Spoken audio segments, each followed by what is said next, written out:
Hello friends, आज की ताज़ा खबरों में आप सभी का स्वागत है। झारखंड की तमाम छोटी बड़ी खबर इस वीडियो में देखने को मिलेगी। सबसे पहले बड़ी खबर, कोरोना पाबंदियों के बीच मनाई गई होली। एक बड़ी खबर की देश के ज्यादातर हिस्सों में रंग पर्व होली कई पाबंदियों के बीच मनाई गई। कोरोना की दूसरी लहर के कारण संक्रमण से बचने के लिए केंद्र सरकार और राज्य सरकारों ने दिशा निर्देश जारी किए थे। वहीं बता दें, होली मिलन समारोह पर रोक लगा दी गई थी। साथ ही भीड़ भाड़ जगहों से बचने का निर्देश दिया गया था। वहीं झारखंड में धारा 144 लागू कर दी गई थी। साथ ही इधर बताते चले, कर्नाटक सरकार ने बड़ा फैसला लिया है, रैली और पार्टियों पर भी रोक लगा दी है। साथ ही इधर महाराष्ट्र में कोरोना के बढ़ते मामले को देखते हुए महाराष्ट्र में फिर से लॉकडाउन लगाने की तैयारी चल रही है और झारखंड में भी कोरोना के मामले लगातार बढ़ रहे हैं। झारखंड सरकार इसको लेकर अलर्ट हो गया है और सभी जिलों में कड़ाई से नियमों का पालन करने का निर्देश दिया है। इसी के साथ ही अगली बड़ी खबर, 4 मई से शुरू होगी जैक बोर्ड की परीक्षाएं। एक बड़ी खबर की कोरोना संक्रमण को देखते हुए इस वर्ष झारखंड अधिविद्य परिषद की ओर से आयोजित होने वाली मैट्रिक और इंटर की परीक्षाएं 4 मई से शुरू हो रही है। जैक बोर्ड के मुताबिक फिलहाल परीक्षा टलने या स्थगित होने जैसी कोई बात नहीं है, इसलिए परीक्षार्थियों को पूरा ध्यान तैयारी पर केंद्रित करने की जरूरत है। परीक्षा की तैयारी के लिए जैक की वेबसाइट पर 5 मॉडल प्रश्न पत्र सेट जारी कर दी गई है। इसके अलावा परीक्षार्थियों की सहूलियत के लिए इस वर्ष पाठ्यक्रम को छोटा किया गया है। साथ ही इधर केंद्रीय विद्यालय संगठन ने सभी केंद्रीय विद्यालय में नामांकन की तिथि जारी कर दी है। इच्छुक अभिभावक 1 अप्रैल से कक्षा 1 के लिए नामांकन फॉर्म भर सकते हैं। ऑनलाइन फॉर्म भरे जाएंगे। इसी के साथ ही अगली बड़ी खबर, मौसम विभाग से बढ़ने लगी है गर्मी। मार्च के बाद गर्मी का तेवर झारखंड में कम होने की संभावना नहीं है। मौसम विभाग से जारी बुलेटिन के अनुसार अप्रैल के पहले सप्ताह में मौसम शुष्क रहेगा और दूसरे सप्ताह की शुरुआत के दौरान उत्तर पूर्वी जिलों में बारिश की संभावना बन रही है।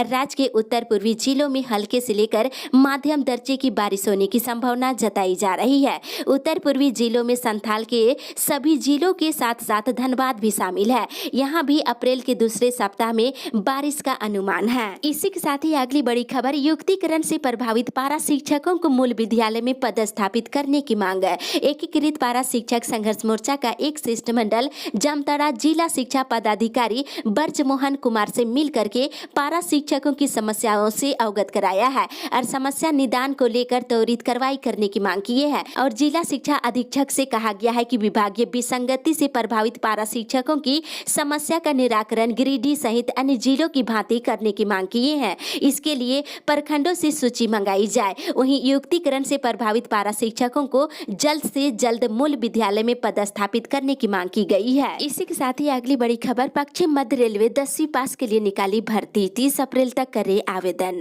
अगर आप सरकारी नौकरी की तलाश में हैं तो आपके लिए अच्छी खबर है। पश्चिम मध्य रेलवे अप्रेंटिस पद के लिए भर्ती के लिए एक नोटिफिकेशन जारी किया है। ऐसे में जो भी उम्मीदवार इस पोस्ट के लिए आवेदन करना चाहते हैं, योग्यता रखते हैं, तो 30 अप्रैल तक ऑनलाइन माध्यम से आवेदन कर सकते हैं। इसके लिए wcr.indianrailway.gov.in पर लॉगिन कर चेक कर सकते हैं। वहीं 716 पदों के लिए आवेदन मांगी गई है। इसी के साथ ही अगली बड़ी खबर, लॉकडाउन का 1 साल, देश में अभी भी बरकरार है आजीविका का संकट। एक बड़ी खबर की सरकार ने महामारी के घातक प्रसार को रोकने के लिए लॉकडाउन लगाया था, लेकिन इससे आर्थिक और वाणिज्य गतिविधि पूरी तरह से थम गई है। बड़ी संख्या में लोगों को रोजगार से हाथ धोना पड़ा है। वहीं प्रवासी मजदूरों के पलायन ने पूरे देश को हिलाकर रख दिया है। बड़ी संख्या में लोगों की नौकरी चली गई है। इससे भी पीड़ादायक प्रवासी मजदूरों का पलायन रहा, जिसने पूरे देश को झकझोर कर रख दिया है। देश 1 साल के बाद भी लॉकडाउन से पैदा बेरोजगारी से उबर नहीं पाया है।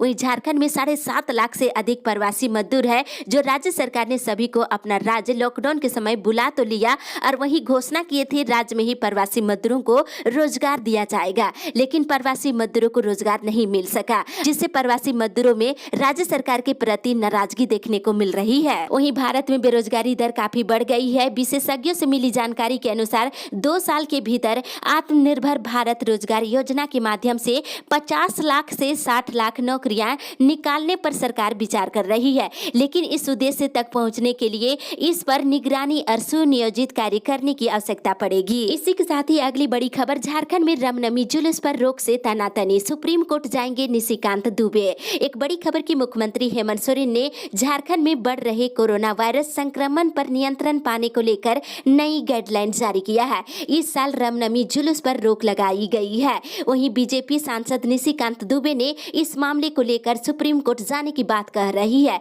झारखंड सरकार ने तेजी से बढ़ रहे कोरोना वायरस संक्रमण पर नियंत्रण पाने को लेकर ये गाइडलाइन जारी किया है। इस साल रामनवमी जुलूस पर रोक लगाई गई है और इसके विरोध में सुप्रीम कोर्ट जाने की बात चल रही है। गोड्डा के सांसद निशिकांत दुबे इस नई गाइडलाइंस का विरोध करते हुए सुप्रीम कोर्ट जाने की बात कही है। अब पूरे झारखंड में जुलूस निकालने की मांग की जा रही है। इसी के साथ ही अगली बड़ी खबर, युवाओं को नौकरी देना संभव नहीं, 50,000 से 25 लाख रुपए तक लोन देने की तैयारी। एक बड़ी खबर की झारखंड में निजी क्षेत्रों की नौकरियों में स्थानीय युवाओं को 75% नौकरी देने के ऐलान के बाद मुख्यमंत्री हेमंत सोरेन ने एक और बड़ा बयान दिया है। उन्होंने कहा है कि झारखंड के सभी युवाओं को नौकरी देना संभव नहीं है। सरकार इन बेरोजगार युवाओं को स्वावलंबी बनाने की दिशा में काम कर रही है। सीएम ने कहा है कि युवाओं को स्वरोजगार के लिए सरकार सस्ती दर पर ऋण 50,000 से 25 लाख रुपए लोन देने की तैयारी कर रही है। इस पर सरकार जोरदार तरीके से काम कर रही है। इसी के साथ ही अगली बड़ी खबर, सरकार ने लिया बड़ा फैसला, पेंशन के नियम में 1 अप्रैल से होगा बदलाव। सरकार ने 1 अप्रैल से पेंशन के नियमों में बड़ा बदलाव करने जा रही है। अब पहले के मुकाबले सैलरी से अधिक पैसे पीएफ अंशदान में कटेंगे। सरकार की महंती अटल पेंशन योजना में लाभुकों की संख्या बढ़ाने के उद्देश्य से अधिकतम उम्र सीमा में भी बदलाव होगा। जल्द ही इस बारे में सरकार बड़े फैसले का ऐलान कर सकती है। केंद्र सरकार ने वृद्धावस्था पेंशन को लेकर बड़ा फैसला किया है।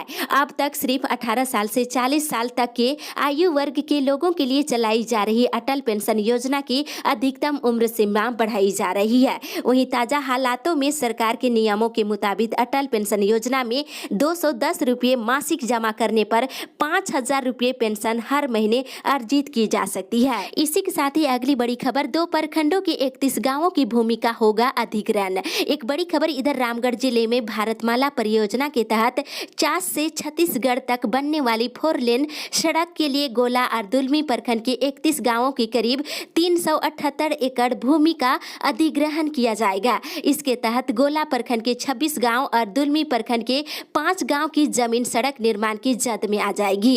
इसकी तैयारी भूमि अर्जन विभाग की ओर से शुरू कर दी गई है। विभाग की ओर से अधिग्रहण की प्रक्रिया के तहत गोला प्रखंड के 14 गांवों का कैपिटल ए कर दे दिया गया है। इसके बाद 3D की प्रक्रिया शुरू होगी। माना जा रहा है कि अधिग्रहण के कार्य अप्रैल महीने से तेज हो जाएगी। इसके तहत जैन मोड़ से गोला और मांझी सेक्शन पर राष्ट्रीय राजमार्ग का निर्माण किया जाना है। इस परियोजना के तहत चास से छत्तीसगढ़ तक 4 लेन सड़क का निर्माण किया जाना है। इसी के साथ ही अगली बड़ी खबर, लंबित पीएम आवासों का निर्माण 15 अप्रैल तक हर हाल में करे पूरा। इधर सरैयाहाट प्रखंड कार्यालय सभागार में बीडीओ दयानंद जायसवाल की अध्यक्षता में बैठक की गई। वहीं बैठक में बीडीओ ने लंबित प्रधानमंत्री आवास को 15 अप्रैल तक 100% पूरा करने का निर्देश सभी पंचायत सचिवों को दिए हैं। इसके साथ ही पंचायत मुख्यालयों में सप्ताह में 2 दिन मंगलवार और गुरुवार को पंचायत दिवस मनाने का निर्देश दिए हैं और कहा है कि पंचायत दिवस और पंचायत भवन खुला रहने पर पंचायत क्षेत्र के लोग अपनी अपनी समस्या रखेंगे, जिसका निदान पंचायत सचिव अपने स्तर से करेंगे। इसी के साथ ही अगली बड़ी खबर, तेली को एसटी में शामिल करने की मांग को लेकर महाधरना। झारखंड तेली संघर्ष मोर्चा की बैठक हुई और बैठक की अध्यक्षता करते हुए केंद्रीय अध्यक्ष धर्मदयाल साहू ने कहा है कि अर्जुन मुंडा की सरकार ने वर्ष 2004 में तेली जाति को अनुसूचित जनजाति की सूची में शामिल करने की अनुशंसा की थी, लेकिन वर्तमान सरकार इसे अनदेखी कर रही है। उन्होंने कहा है कि सभी कोल तेली जाति एकजुट होकर अपने संवैधानिक अधिकार के लिए आंदोलन करे। इसके लिए जिलावार सम्मेलन कर सभी लोगों को जागरूक किया जाएगा और तेली को एसटी सूची में शामिल करने की मांग को लेकर 19 अप्रैल को राजभवन के सामने 1 दिवसीय महाधरना दिया जाएगा। इसी के साथ ही अगली बड़ी खबर, होली पर कोरोना का असर। रांची में ज्यादातर लोगों ने घरों में रहकर मनाई होली।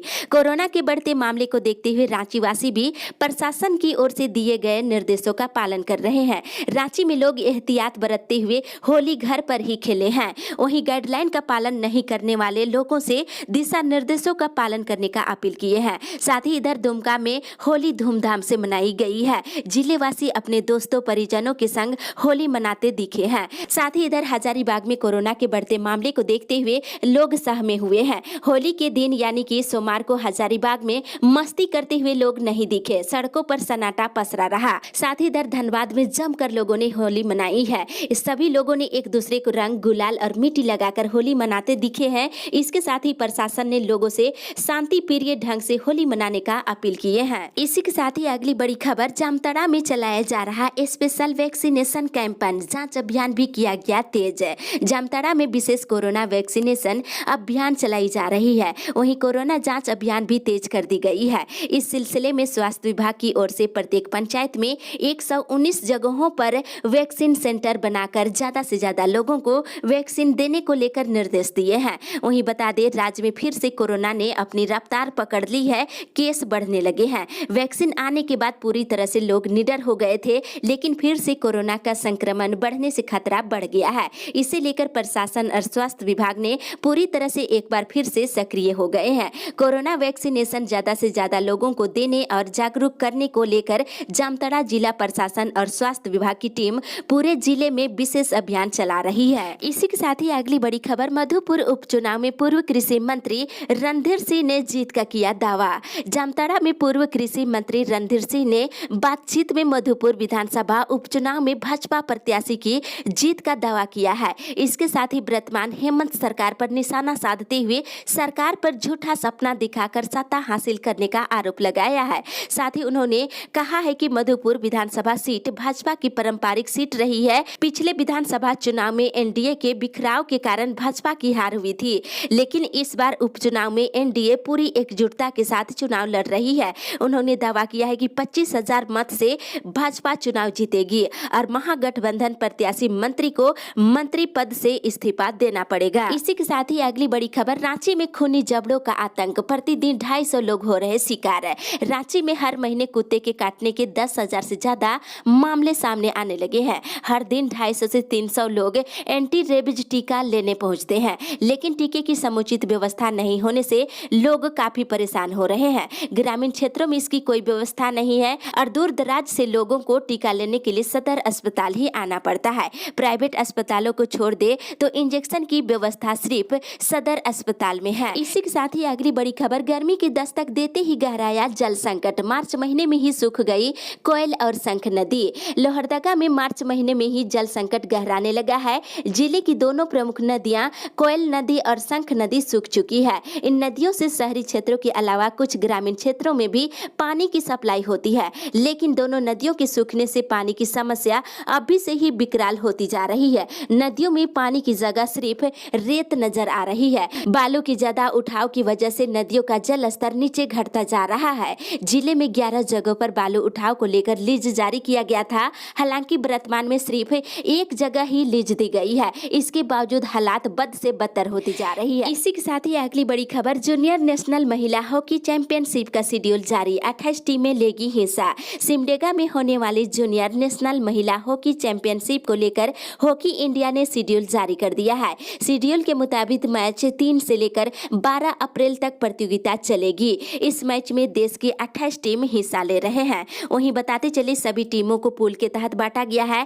पहले दिन से लेकर चौथे दिन तक टीम के बीच 7-7 मैच खेले जाएंगे। इसके बाद 5वें दिन से लेकर 7वें दिन तक 4-4 मैच खेले जाएंगे। वहीं इन मैचों में जीत टीम के बीच सेमीफाइनल मैच 11 अप्रैल को खेला जाएगा। वहीं फाइनल मैच 12 अप्रैल को खेला जाएगा। इस अपडेट में बस इतना ही। आगे की खबर के लिए आप हमारे साथ बने रहें।